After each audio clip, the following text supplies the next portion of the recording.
لی باجاروک جرابلس روجالات حلب کو او باجاروک دبن دست ترکیه و چکدارن مرتالا فرات ده ولاتی کی سیویل د زندان پلیس لشکری ده دبن اشکنجه ده جیانا خوش دستا. لگور چالکوانن باجار حمص دوشمه راگهاندن کوالاتی بناو مهند دیاب القاسم بریا چند روزان لزندان که پلیس لشکری لباجاروک جرابلس جیانا خوش دستا. او ترمیوی دیگه که ثبات ده جبو کسوکارن وی لباجار عفرین روجاوای کردستان هاتا رادست کرن.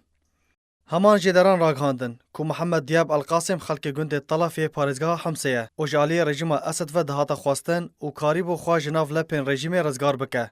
لما برای خدا حرم دبن دست اپوزیسیون سوریه ده لباکور حلبه. اولوی دریجی د 21 چلیا و ساله به دست پلیسین لشکری ین بسر چکدارین مرتالا فرات ده هاتا بنچاف کرن و د زندان وان ده جیانا خوش دستا. چالکوانان پرچه ویدیوک لسر تورین جواکی بلاف کر. تیده دیار دبه بشیوه که تند هاتیه لیدان و اشکنجه دان. کدمهن بوری ده کمتر جمعه که دبه سیام روش لباکور سوریه ولاتین کدبن اشکنجه ده جیانا خوش دستانه تینه تومار کرن.